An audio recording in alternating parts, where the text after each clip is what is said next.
Mike Washington Jr. could be the breakout star among Senior Bowl running backs. Let's break down why he tops this group.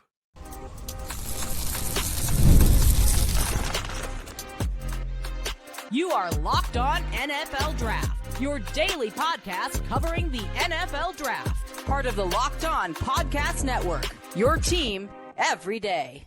Welcome back to the Locked On NFL Draft Podcast, your daily podcast covering your favorite draft prospects. Part of the Locked On Podcast Network, your team every day. I'm your boy, Damian Parson. I'm an NFL draft analyst with Bleach Report. That's my guy, Keith Sanchez. He's a director of scouting with the Draft Network and 2019 national champion with the LSU Tigers. And as always, thank you for making Locked On NFL Draft your first listen of the day. And thank you for making the Locked On Podcast Network the #1 sports podcast network in America.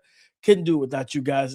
We are continuing to scout the Senior Bowl and kind of preview the action, guys. We're going to break down the running backs that are going to be the ball carriers, especially in the class that's been much maligned and feel like, hey, we might be looking ahead to next year. There's some guys at the Senior Bowl that can make themselves some money. We're going to talk about who's our RB1 for the Senior Bowl running backs. We're going to talk about the running backs with the most pressure to perform and the guys with the most to gain. But before we get into that, today's episode is sponsored by Prize Picks. Download the Prize Picks app today. Use your code LOCKEDONNFL to get $50 in lineups after you play your first $5 lineup. Keith, and this running back crew for the Senior Bowl looks pretty solid. And some names that I think a lot of people are going to have to get familiar with. Yeah. And when you think about this class and this group of guys that's going to be down in Mobile, who's your RB1 heading into Mobile?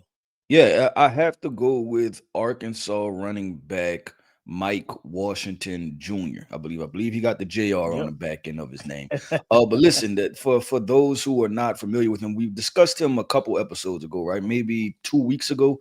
We came on here and talked about him. But listen, this guy is 6 foot, 215 plus pounds. He's explosive, lateral agility, good vision, runs with good tempo, good pad height, runs through broken tackles, open field explosiveness. I compared him when we initially talked about it and I'm not saying he's that type of player, right? But the open field kind of gallop that Adrian Peterson had, this young man has that same type of thing where they're violent runners to where they're almost fighting, right? While they're running, they're fighting the defenders, throwing stiff arms and things like that. So I'm extremely excited to watch this guy, DP. And this is what makes evaluation events, right? Like the Senior Bowl, so important because you should have watched all of these guys by the time you hit the Senior Bowl, right? Now is just a confirmation of what you've seen on film. That's what the in-person evaluation should be. What I seen on film is a young man that I like enough that I gave a second-round pick.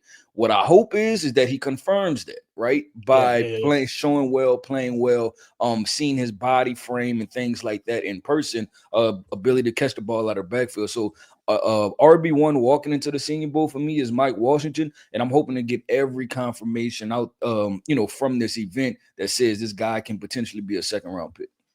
No, I'm with you. He's my RB1 as well. And again, this is a talented, group of running backs and some guys that, like, I believe most people don't know who they are, to be completely honest. There's a lot of those guys. McGowan from Kentucky and different things like that. But when I look at Mike Washington, I'm in lockstep with you. And like I said, we talked about him a couple of weeks ago. This dude is just he's big, he's physical, he's fast in open field. Like he looks like a bell cow. If this was 2000, he's a first round pick. He's a first round pick, man. And I'll be honest with you, I want to get back to those days. Instead of overdrafting quarterbacks that you're not really comfortable with, let's keep the running game going. But yeah, big, like 6'2", 6'3", 225, 230, and this is a guy that absolutely he's just impressive, not just to look at because he's got the frame and everything else, but when you see 6'2", 230. And like you said, the ability to string together cuts, over 1,000 yards rushing this year, 8 rushing touchdowns this year. A young man started at Buffalo, went to New Mexico State in 2024. He had 8 rushing touchdowns there. But this year, you start to see that big play making ability from him this year, really being able to break away runs and get chunk yardage. And then he gets yards after over 3.86 yards after contact. So he keeps his legs going and churning. When you look at this running back class, it's Jeremiah Love, I think most people right now have Jadarian Price as the second RB, Mhm. the second grade RB out of Notre Dame, who was RB2 behind Jeremiah Love and everything. You got like Emmett Johnson, things of that nature.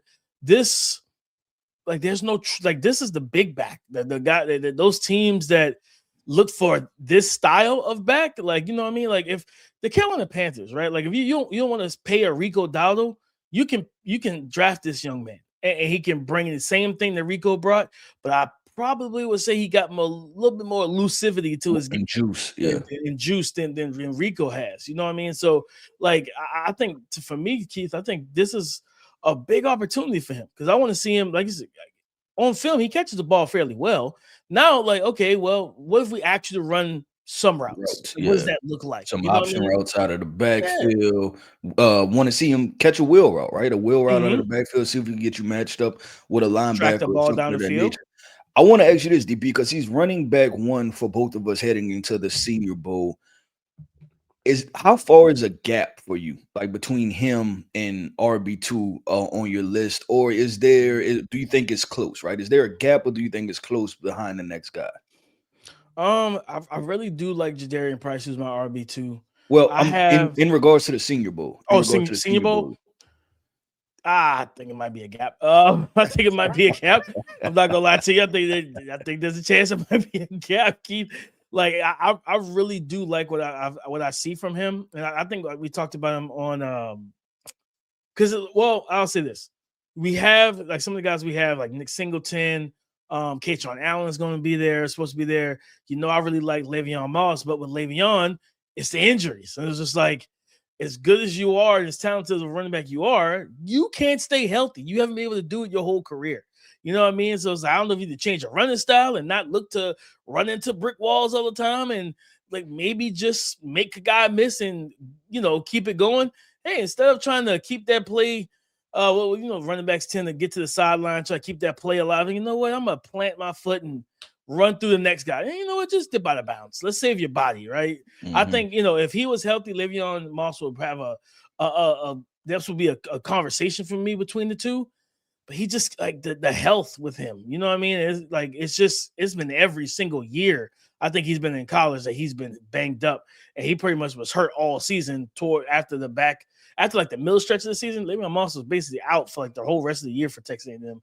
I think he came back in the playoff game, played a little bit, got hurt again, and he was out. And I was just like, all right, yeah, you're probably going D3. Like, this is not a trend you want to have. So, yeah, Mike Washington's, I think he's probably the far away leader.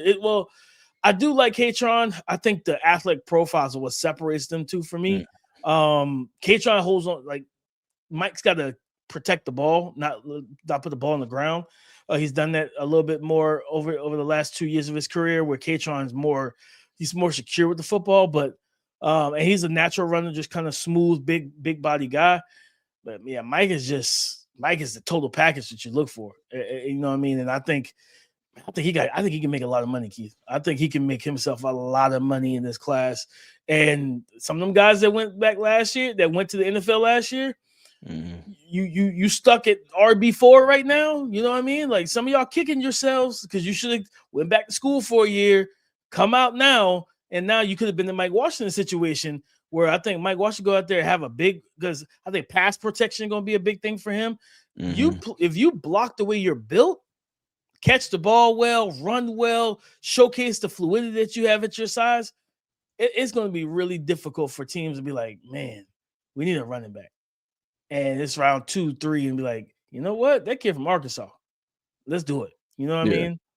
Yep, I agree. Well, DP, let's do this, man. We both agree that Mike Washington Jr. is RB1 headed into the Senior Bowl. But let's talk about this. Let's talk about running backs with the most pressure to perform, right? Which means that, hey, listen, their stock can totally tank if things don't go well in Mobile, Alabama. So let's talk about that. Running backs with the most pressure on them entering the Senior Bowl coming up next. What if sports were traded like markets? Now you can put your sports IQ to work in real time with Robinhood prediction markets. It's not just you against the house, it's you participating in a live market. You can buy or sell your positions live all game long. Use your sports knowledge in the moments that matter. Robinhood Prediction Markets changes the game. It's people moving the action. So when momentum shifts, you can move with it. I always knew the game, but never had a dynamic way to apply that knowledge. Now I can actually take part live in a market powered by people. You're no longer just a spectator. Play by play, you decide. Trade every play with Robinhood, now available across the U.S. Download the Robinhood app now to begin. Futures and cleared swaps. Trading involves risk, significant risk, and is not appropriate for everyone. Event contracts are offered by Robinhood Derivatives, LLC, a registered futures commission merchant and swap firm. The NFL playoffs are in full swing, and there's nothing like being at the game. The crowd noise, the energy, and cheering alongside other fans. Watching at home is great, but being in the stadium, it just hits different. The frustrating part has always been about getting tickets, waiting in queues, dealing with logins, and watching prices change and jump right at checkout. And that's why the Game Time app gives the advantage back to fans. It's the hack for unlocking amazing NFL tickets and experiences in just a few taps. Knowing tickets are backed by the Game Time guarantee gives me and should give you a real peace of mind. So take the guesswork out of buying NFL tickets with Game Time. Download the Game Time app, create an account, and use the code LOCKEDONNFL. That's LOCKEDON NFL for $20 off your first purchase. Terms apply. Again, create an account, use the redeem code LOCKEDONNFL for $20 off. Download the Game Time app today and get back to being there live. Running backs with the most pressure to perform, Keith, and I would probably say gotta start with Nick Singleton from Penn State, because he's, I mean, I agree.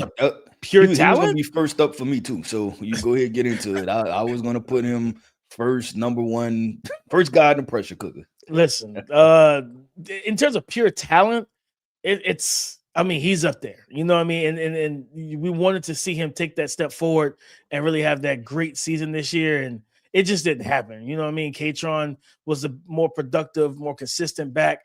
But when you look at even going back to the tape last year with Nick Singleton, like lining them up in the slot, running routes, catching the football, they threw a slot fade to the man in the red zone. You know what I mean? Like, you don't see running backs catching slot fades at all, period, but especially in the red zone. You know what I mean? Getting them matched up against a linebacker, things of that nature. We know that he's explosive, he's fast.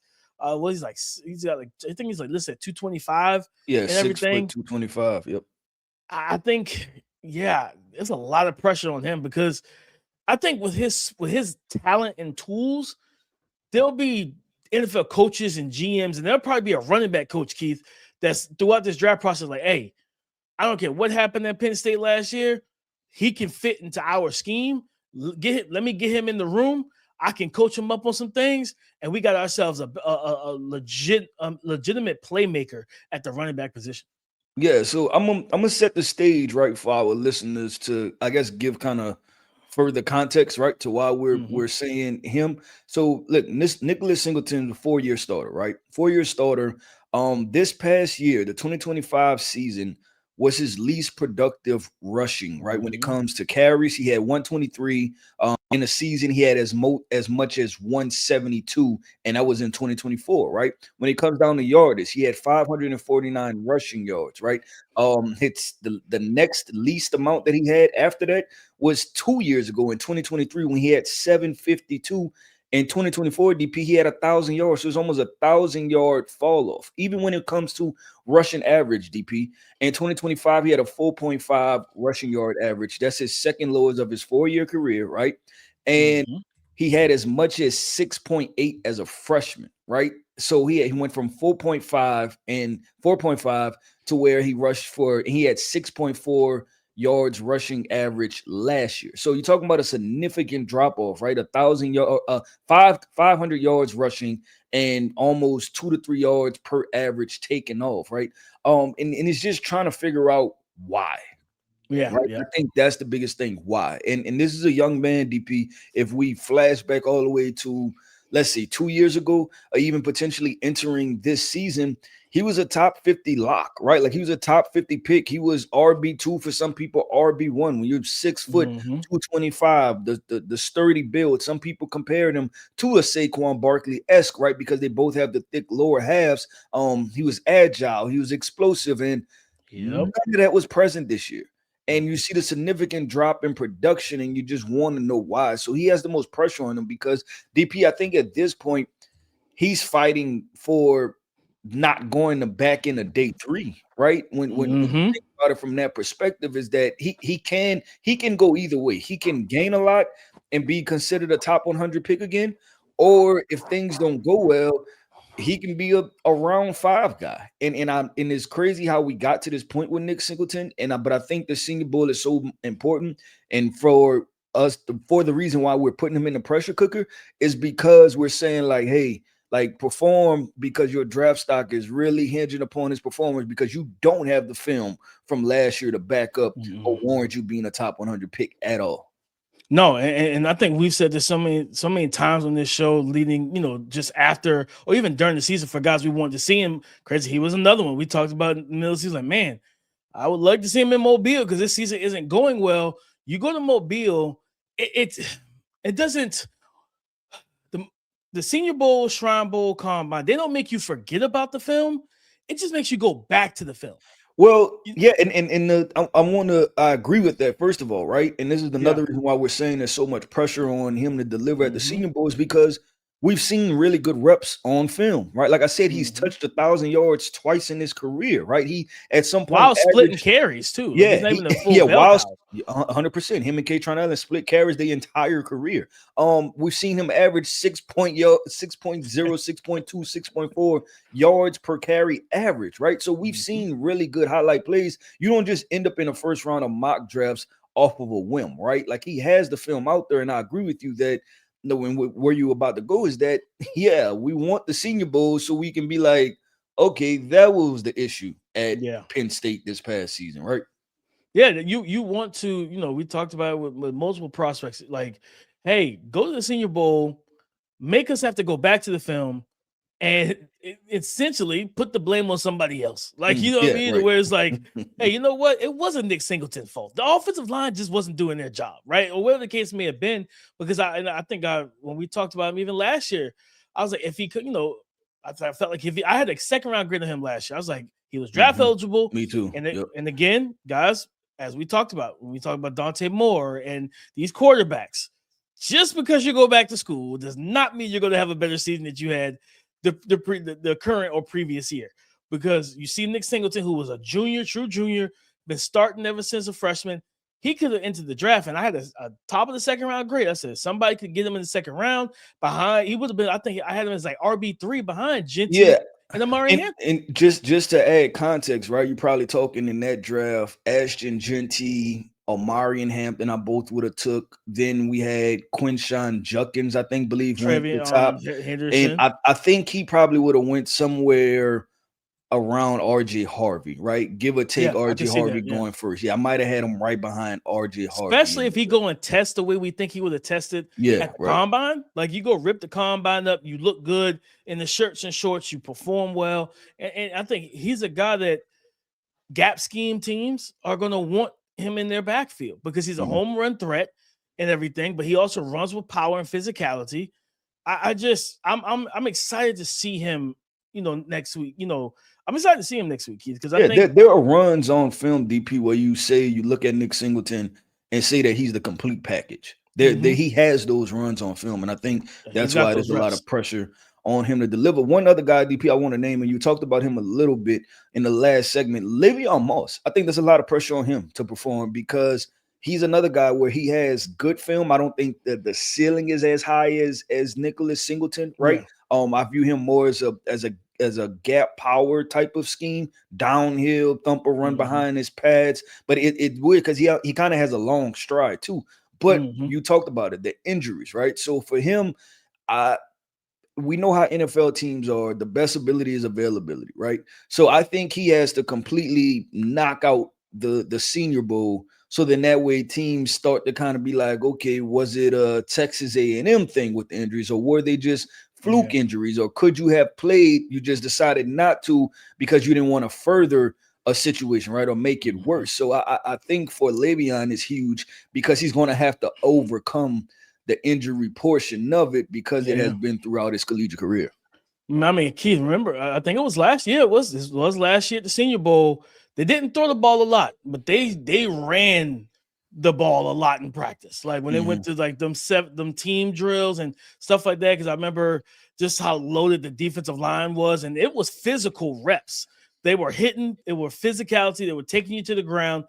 For Le'Veon Bell, you got to get through practice healthy. You know what I mean? Like because of the fact that every time, like, you start to build that momentum, an injury happens. And it's like, you can't, you know what I mean? What you can't have is to go there and you practice you have a whole day and maybe a half day, and then that's it.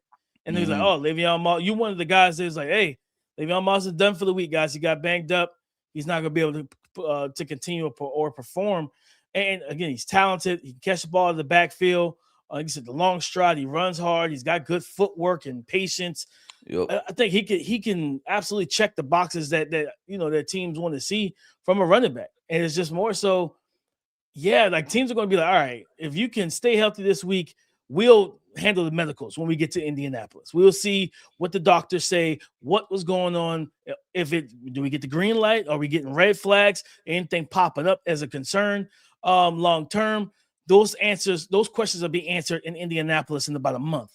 But this week, next week, like you need to stay healthy and run the rock and be your best self, because when you're one of the better backs in this class, but you can't, like you said, best ability is availability. Can't make the club if you're in the tub. Like, it just is what it is, man. You gotta stay healthy. And I think for him, it's gonna be a big opportunity to do that, to really help himself, because maybe you move yourself. I dropped his grade. Like, after all the injuries, I was just like, you know what I mean? When he was healthy, I'm like, second round, I'll draft you. Then injury after injury, I'm like, okay, like, we're starting to move down the board to that fourth round, because with these injuries, I think that's why I'm pretty sure I finished up on him middle of the fourth to fifth round grade, because of the combination of the injuries and running style, things like that. DP, let's do this, man. Let's wrap this show with the running backs with the most again, right? Look at this group of running backs at the Senior Bowl who can completely elevate their draft stock with relatively maybe unknown names, right? They have a lot to gain. It could be the talk of the town, leaving Mobile for the Senior Bowl. Let's talk about that coming up next. If you've ever hired someone who looked good on paper but wasn't the right fit, you know how important that is. When you want candidates who truly match what you're looking for, trust Indeed sponsored jobs. Hiring? Indeed is all you need. Stop struggling to get your job post seen on other sites. Indeed sponsored jobs put your post at the top of the page and help you reach the right candidates faster, so you can spend more time interviewing candidates who check all of your boxes with less stress, less time, and more results using Indeed sponsored jobs. Listeners of this show get a $75 sponsored job credit to help give your job the premium placement it deserves at Indeed.com/LockedOnNFL. Just go to Indeed.com/LockedOnNFL right now and support the show by saying you heard about Indeed on this podcast. Terms and conditions apply. Hiring? Well, do it the right way with Indeed. Tax season doesn't have to take over your life. This year, TurboTax is making it easier than ever to just hand things off and move on with your day. With TurboTax Full Service, you can have your taxes done for you by a trusted local expert, start to finish, without the stress or guesswork. It's huge. It's a huge time saver and gives real peace of mind knowing that an expert is handling it for you. For a limited time, you can have your taxes done by a local TurboTax expert for just $150 all in. If a TurboTax expert didn't file for you last year, just file by February 28th. So take taxes off your plate and get back to your life. Visit TurboTax.com/local to book your appointment today. Again, visit TurboTax.com/local to book your appointment today. Thank you for making Locked On NFL Draft your first listen today and every day. Shout out for being our everydayers. Keith, when you look at these running backs, who has the most to gain down in Mobile from this crop of ball carriers?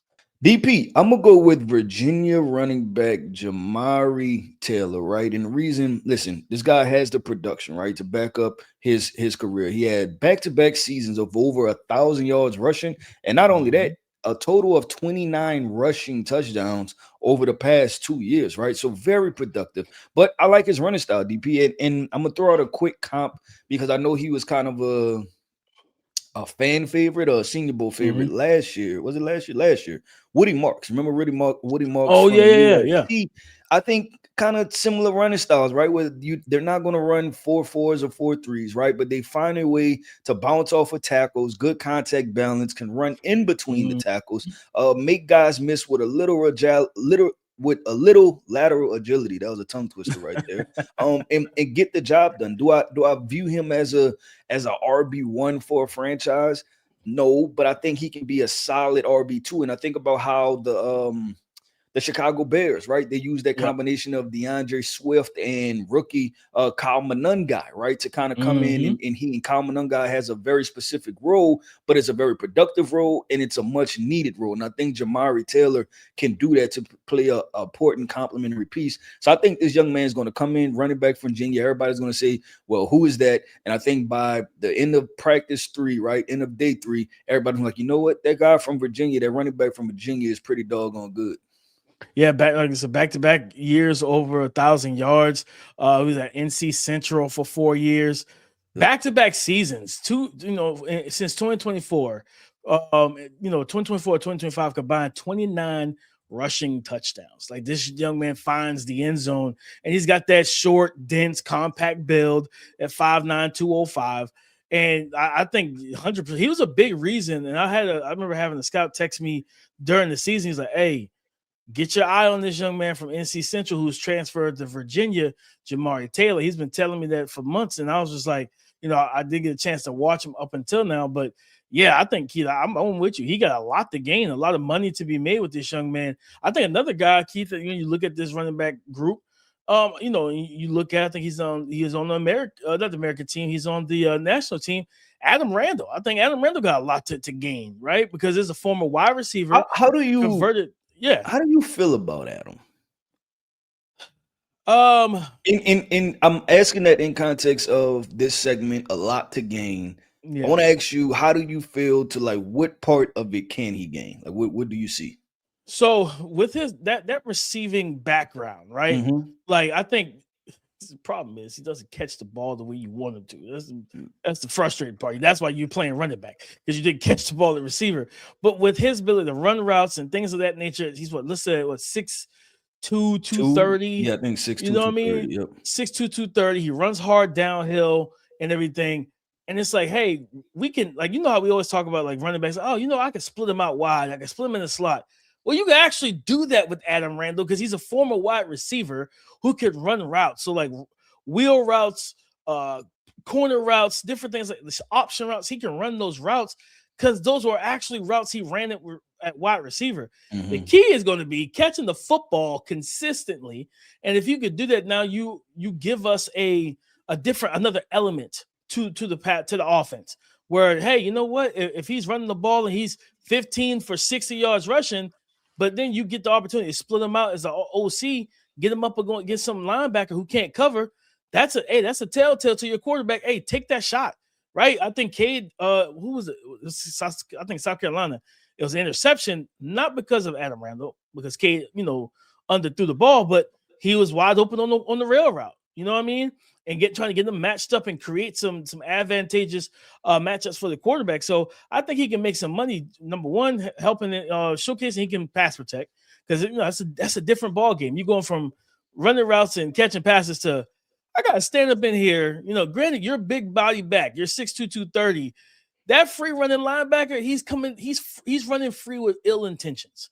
he's trying to knock somebody's block off. And you got to be the guy to step up, be physical, stonewall him. So, hey, can you do those things? Can you handle the one-on-ones in pass protection? Can you make plays in the passing game as a route runner? And then show us what you can do with running the football, right? Like, show us how much better you've gotten, throughout the year. Now that you've been a 1-year starter as an actual full-time running back. I think there's a lot for him to gain in that regard, Keith.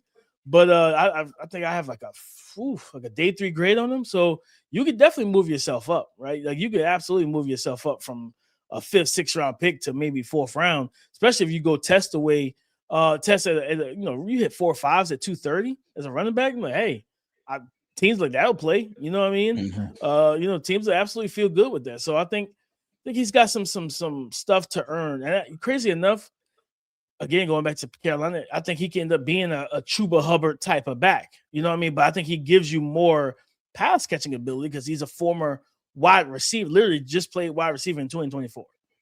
Yeah, I think for